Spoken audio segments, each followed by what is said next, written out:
Hi guys, you know the stuff like apathy, anger, irritability, depression, despair, etc. These things are super common in the modern world, right?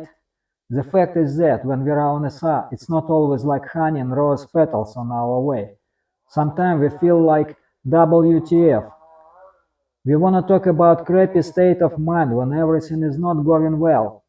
To understand why all this crap appears in our consciousness, we need a little step back and try to understand what the hell is going on around us and how our consciousness works.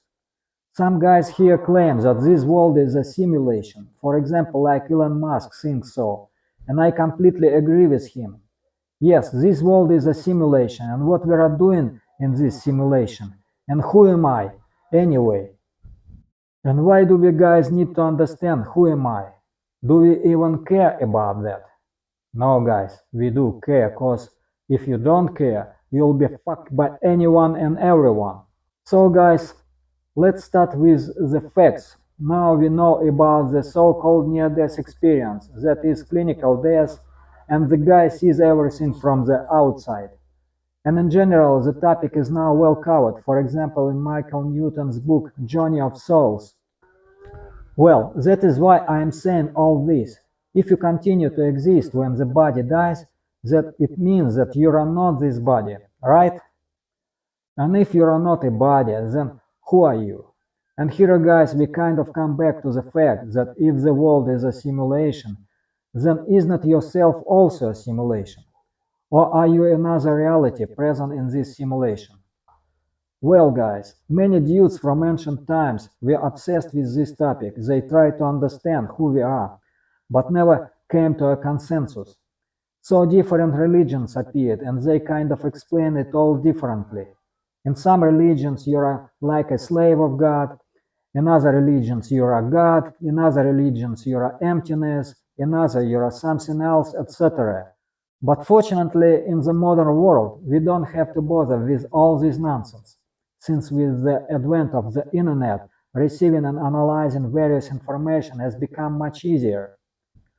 As for me, the most more or less adequate explanation of such a phenomenon as consciousness is given by yoga. Also, even here, it's necessary to separate a bunch of superficial attempts at manipulation and deliberate misleading you. That is, guys, information needs to be compared, puzzles put together and analyzed, and not just blindly accepted. Well, in short, according to yoga, the idea is that we are sort of called Atman. Atman is sort of the highest reality and all-pervading consciousness that forms the basis of your higher self. But you can't understand this now because you are in illusion or in a simulation. That's because we are more than just our physical body. We are made of much finer energy.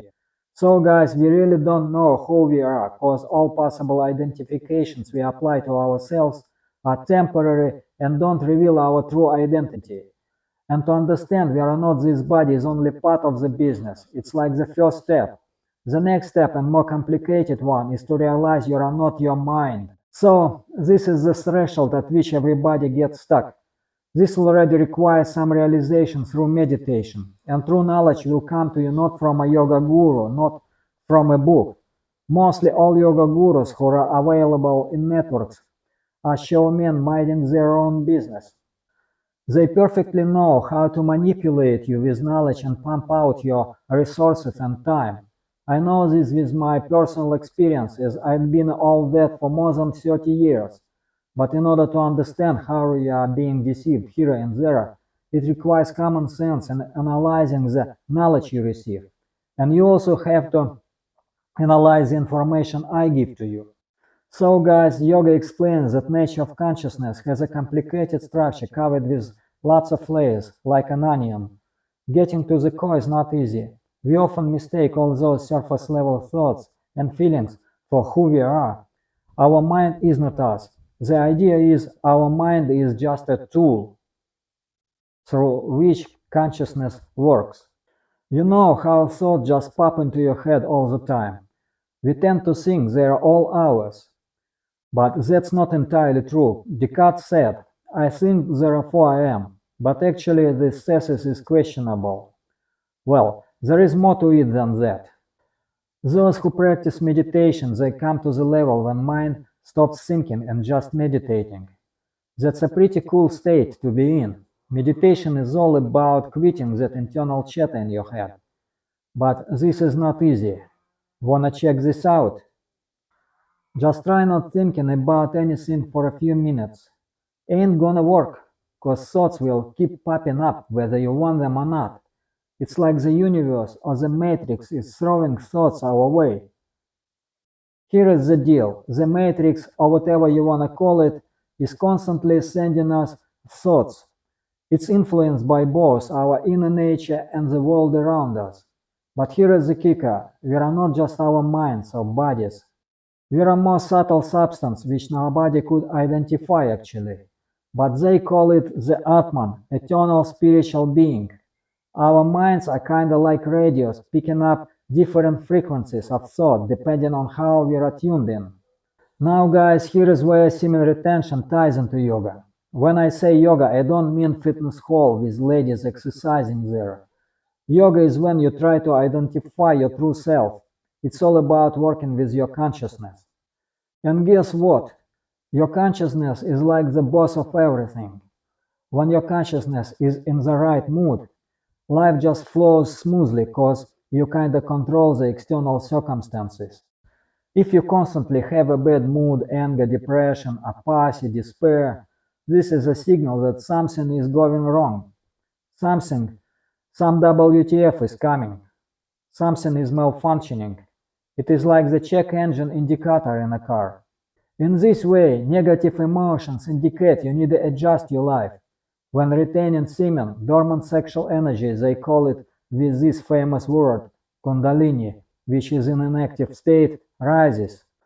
Kundalini is directly connected with your mood and internal state. When everything is correct, you should feel inner joy and pleasure. That guy Buddha said something kinda, everything is within you. Enjoy within yourself. You are self-sufficient. While on SR, we got to absorb positive information which helps to get mental peace and harmony with oneself. If this information helps you to control the seed, this is right information. This is the main idea in yoga.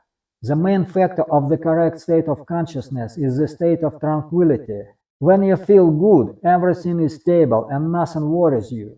If negative emotions, quarrels, or irritation from external factors arise while on SR, this is a signal to analyze the situation. So guys, about this tranquility, it ain't the same as being euphoric or having an emotional high. Tranquility is all about being stable and balanced in your mind. Even if you're super happy, that's still a shift from true tranquility state. When something that's bugging you gets resolved, your mind should just go back to its natural calm state. Emotional roller coasters and mood swings ain't tranquility, man. When you're all over the place, jumping from joy to feeling down or to feel down all the time. True tranquility is about finding that sweet spot of balance where your mind just works right. Understanding negative mind states is crucial because yoga gives us the idea that anger is really just unsatisfied lust. And this lust can be obvious or hidden.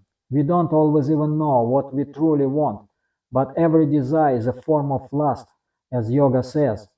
Here is where Kundalini comes in. It's super connected to lust because lust drives everything we do. See, by nature, we are eternal self-sufficient Atmans who don't need anything because we already have everything within us. But when we start wanting stuff from outside and try to change the world around us, and if those desires don't get fulfilled, that's when problems pop up. Many Jews just get upset about that. So guys, here is something about how our mind works. All those feelings or dissatisfaction don't just disappear. They build up in our consciousness and get stored in our subconscious as samskaras, which are like mental imprints. And how these mental imprints work. For example, you may notice when you go on the street or in a supermarket, you see a sexy lady. She impressed you, and later your mind come constantly back to the image she left in you. Despite you don't see that lady anymore, but her image constantly pop up in your consciousness, making you agitated. You can't forget her. Why? So this is called samskara, imprint in mind. And the energy of your attention flows towards that woman who drains your energy out. By taking your and other men energy, her self-esteem and a crown on her head grows bigger and bigger. In this way, she is a little bit acting like sexual energetic vampire. So that sexy lady feels good, leaving many men suffering. And if you, for example, ignore the beauty of that woman, she may think like that. That man does not consider me the best lady. What a fucking fool. How he dare. So in this way, you blow her mind, causing a samskara in it. And this is only part of the ways how we get samskaras. So samskara can be any impression in our mind, which causes a splash of emotions. Sometimes we have a conflicts with other people. These people may offend us or we offend them. It also causes mutual samskaras. People suffer for decades out of different samskaras. These negative samskaras pile up without us even noticing. But once they reach a certain threshold, boom, they explode as anger. And that's when things get messy, leading to a big loss of our vital energy and urges. When anger hits, it's like an internal fire starts burning. And guess what? You lose that vital energy. It's kinda like a flash after that emotional explosion.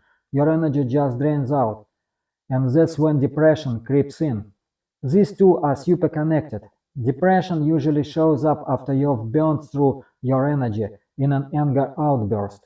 Sometimes depression is just passive anger. When we can't accept what's going on around us, we end up in this state of passive resistance. So, depression is basically energy getting stuck in your mind. You can tell when someone's in it, their whole vibe changes. And often depression leads to apathy, where you don't just feel like doing anything at all. These states are toxic for your mind and can really mess things up. From personal experience, I've seen depression drag on for months, becoming my new normal.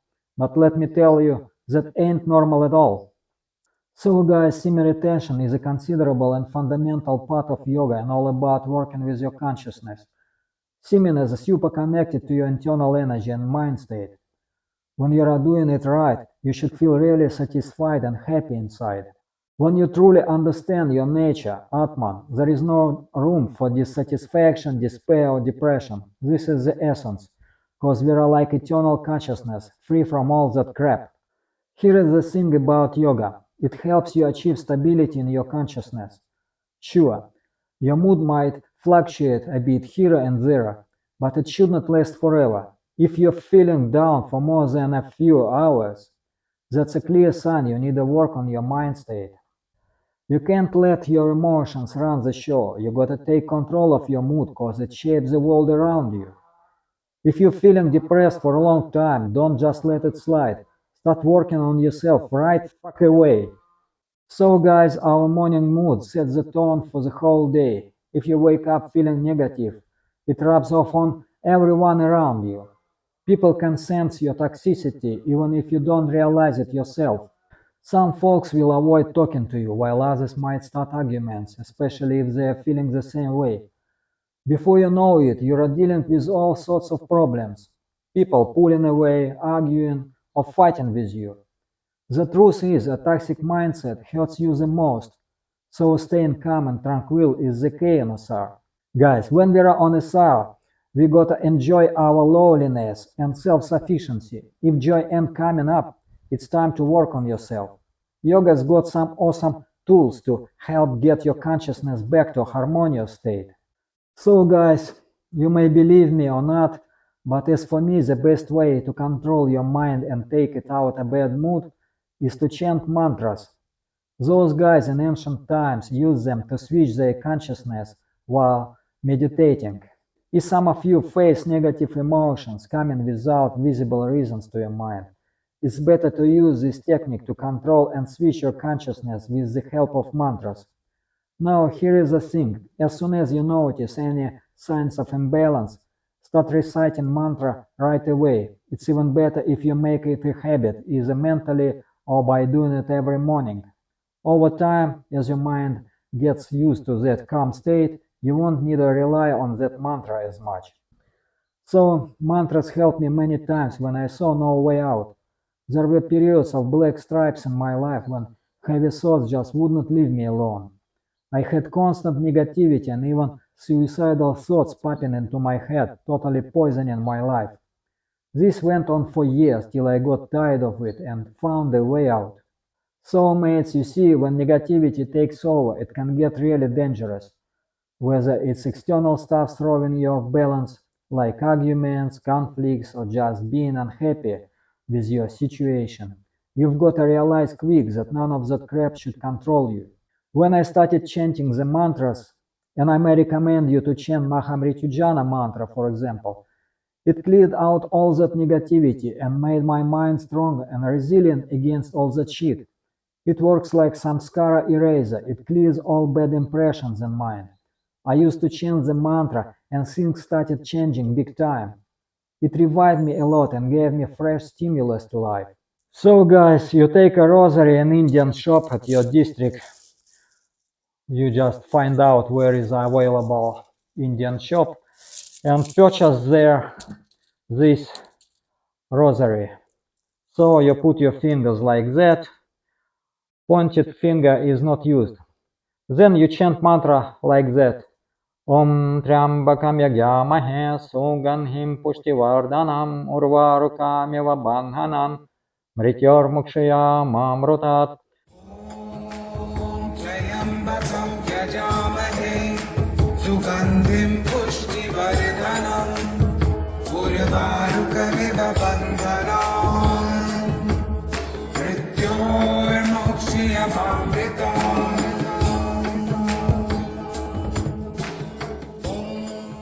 So this mantra is chanted like this. First you have to pronounce it properly, so you make it slowly, and then you just to get it quicker and quicker as you can only.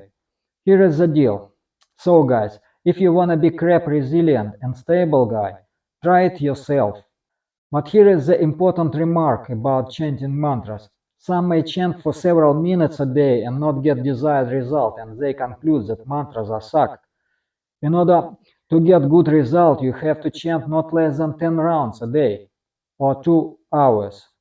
One round is 108 mantras chanted on that rosary. While chanting, be attentive, listen what you're pronouncing, listen and concentrate on the vibrations you produce. So try it at least for 2 or 3 days, 10 rounds a day, and then judge the results. The result must be beyond all expectations. Well, guys, that's pretty much all I wanted to share with you. I strongly believe we have a bright future ahead, because they say we are the Atman, the highest reality.